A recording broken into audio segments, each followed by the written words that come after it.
নমস্কার দর্শকরা, রকমারি ব্যঞ্জনে আজ আমি এসেছি পুজো স্পেশাল একটা রেসিপি নিয়ে। আজ আমি বানাচ্ছি রাধাবল্লভী আর সঙ্গে থাকছে আলুর দম। রাধাবল্লভীর জন্য পুরের যে উপকরণ লাগবে সেগুলো আমি আপনাদের দেখিয়ে দেব। প্রথমেই নিয়েছি 1 কাপ বিউলির ডাল, যেটাকে আমি 4-5 ঘন্টা ভিজিয়ে রেখেছিলাম। তারপর সেটার থেকে একটা মিহি পেস্ট তৈরি করে নিয়েছি। আর নিয়েছি 4টে কাঁচা লঙ্কা, 1 টুকরো আদা আর 1 চামচ মৌরি। এগুলোর আমি একটা পেস্ট বানিয়ে রেখেছি। নিয়েছি একটু হিং, নিয়েছি 2 কাপ পরিমাণে ময়দা আর নুন আর সাদা তেল। প্রথমেই আমি রাধাবল্লভীর জন্য ময়দাটাকে মেখে রেস্ট করতে দেব। রেসিপিটা শুরু করার আগে আলুর দমের জন্য আলুটাকে আমি সেদ্ধ করতে বসিয়ে দেব। আলুটাকে বসিয়ে দিয়ে গ্যাসটা অন করে দিচ্ছি। এতে দিয়ে দিচ্ছি কিছুটা পরিমাণে নুন, যাতে আলুর ভেতরে নুনটা ঢুকে যায়। এবার আমি এটাকে ঢাকা দিয়ে সেদ্ধ হতে দেব, আর ততক্ষণে আমি ময়দাটাকে মেখে নেব। নিয়ে নিলাম ময়দা, এতে দিয়ে দিচ্ছি 1/2 চামচ নুন। 2 কাপ ময়দার জন্য আমি এতে দিয়ে দেব বড় 2 চামচ সাদা তেল। এবার এটাকে আমি খুব ভালো করে মিশিয়ে নেব। যেহেতু রাধাবল্লভী, তাই আমাকে ভালো করে ময়ানটা দিয়ে নিতে হবে। বেশ কিছুক্ষণ মিশিয়ে নেওয়ার পর ময়দাটাকে হাতের মুঠোর মধ্যে নিলে এটা মুঠো হয়ে থাকছে, তার মানে ময়ানটা ভালো করে হয়ে গেছে। এবার এটাকে আমি অল্প অল্প জল দিয়ে মেখে নেব, একবারে বেশি জল দেব না। ময়দাটাকে আমি এমনভাবে মাখবো যাতে পুরটা যেরকম নরম হবে ময়দাটাও সেরকম নরম থাকবে। এদের মধ্যে যে কোনো একটা বেশি নরম বা শক্ত হয়ে গেলে বেলার সময় পুরটা বেরিয়ে যাবে। যে কোনো পুর ভরা জিনিসে ময়দা আর পুরটা একই রকম নরম বা শক্ত রাখতে হয়। ময়দাটাকে আবার খুব বেশি নরম করে ফেললেও রাধাবল্লভী ভাজার পরে খুব তাড়াতাড়ি নরম হয়ে যাবে। ময়দাটা আমার ভালো করে মাখা হয়ে গেছে। এবার এর ওপর থেকে আমি কিছুটা পরিমাণে সাদা তেল এর গায়ে ভালো করে লাগিয়ে এটাকে রেস্ট করতে দেব। যতক্ষণ আমার ময়দাটা মাখা হচ্ছিল ততক্ষণে আলুটাও সেদ্ধ হয়ে গেছে। আলুটা সেদ্ধ হবে, কিন্তু বেশি গলে যাবে না, সেরকমই আমি সেদ্ধ করব। দেখুন, এটা সেদ্ধ হয়ে গেছে, কিন্তু আলুটা শক্তই আছে। এটাকে আমি এবার জল ঝরানোর জন্য রেখে দেব। এবার আমি রাধাবল্লভীর পুরটাকে বানিয়ে নেব।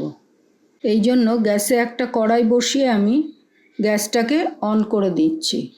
কড়াইটা গরম হয়ে গেছে, এতে আমি দিয়ে দিচ্ছি 2 চামচ মতো সাদা তেল। তেলটা গরম হয়ে গেছে, গ্যাসটাকে কম করে দিয়ে এতে আমি 1.5 চামচ মতো মৌরি, কাঁচা লঙ্কা আর আদার পেস্টটা দিয়ে দেব।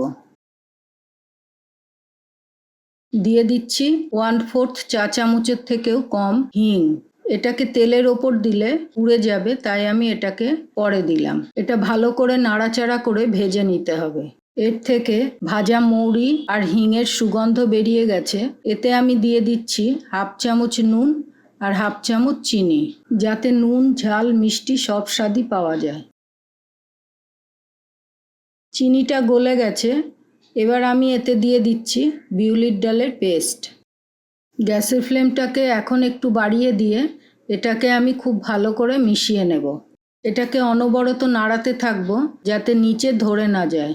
খুব ভালো করে নাড়াচাড়া করে এটাকে শুকিয়ে নিতে হবে, না হলে এটা দলা পেকে যাবে। এটা অনেকটাই শুকিয়ে গেছে।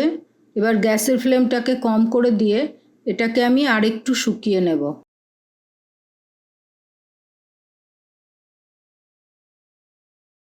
পুরটা রেডি হয়ে গেছে।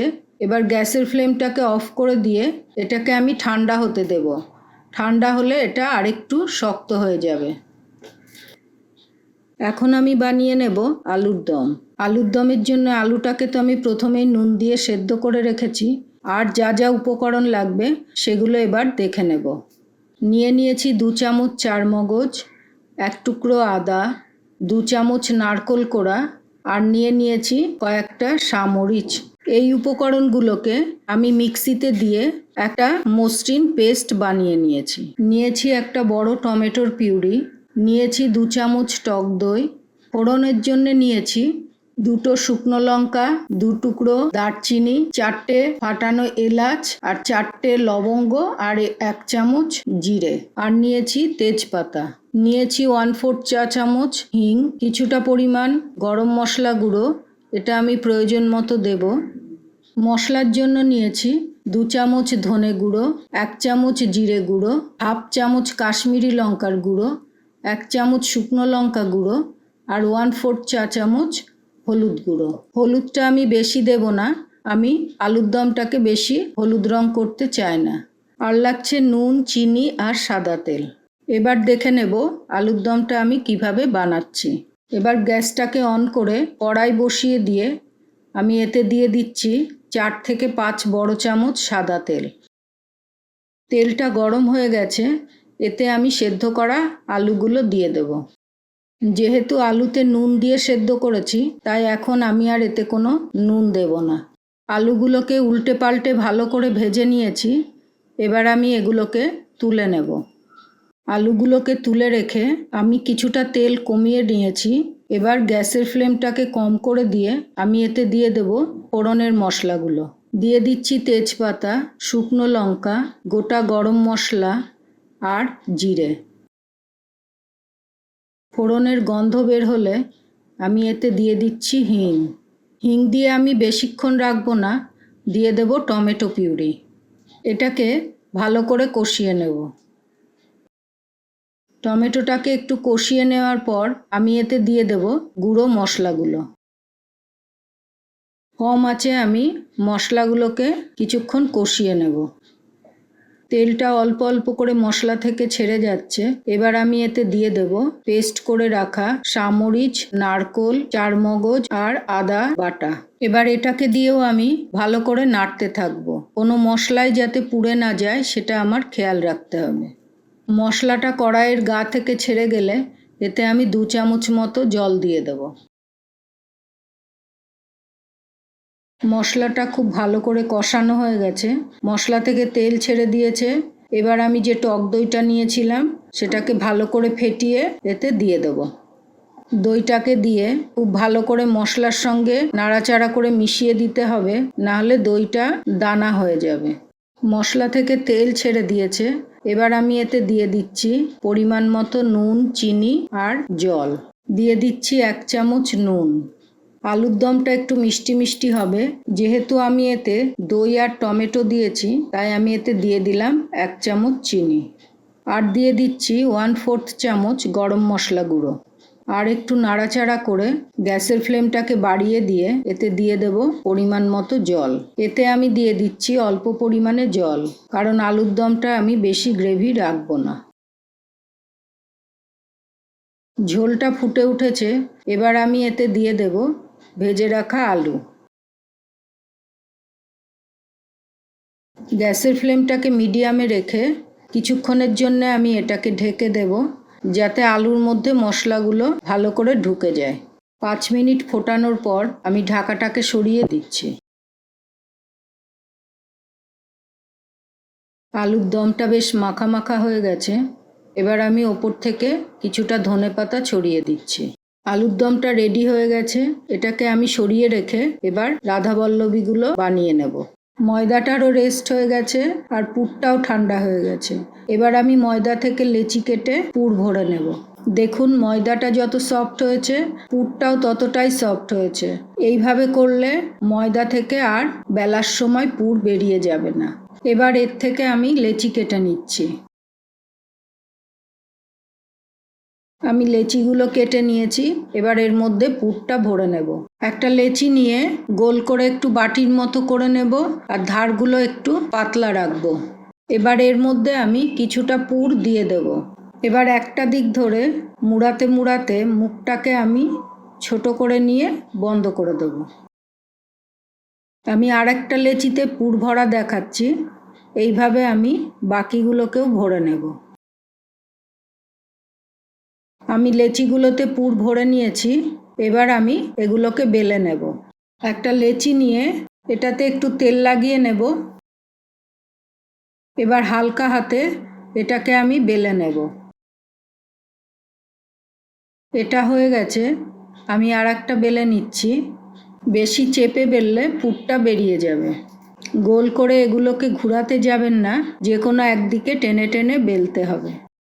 এটাও আমার বেলা হয়ে গেছে। এভাবেই আমি বাকিগুলোকেও বেলে নেব।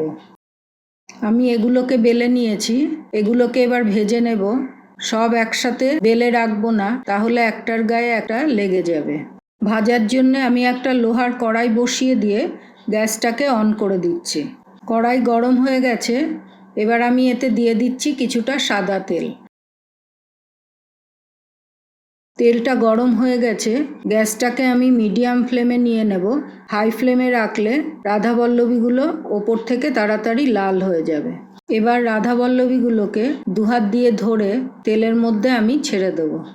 এইভাবে একটু ঘুরিয়ে ঘুরিয়ে ভেজে নিতে হবে। একটা দিক ভাজা হয়ে গেলে এটাকে উল্টে দেব। দেখুন, এটা দুদিকেই খুব ভালো করে ভাজা হয়ে গেছে আর সুন্দর ফুলে উঠেছে।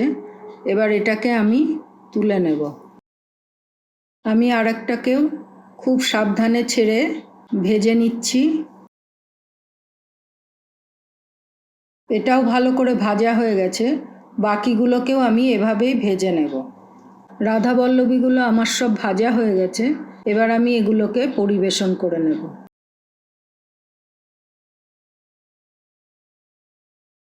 এবার রাধাবল্লভীগুলোকে আমি আলুর দমের সাথে পরিবেশন করে দেব। দেখুন, হয়ে গেল আমার পুজো স্পেশাল রাধাবল্লভী আর আলুর দম। ষষ্ঠী বা অষ্টমীর দিনের জন্য এটা একদম পারফেক্ট রেসিপি। এই রেসিপিটা যদি আপনাদের ভালো লাগে তাহলে ভিডিওটাকে লাইক করবেন।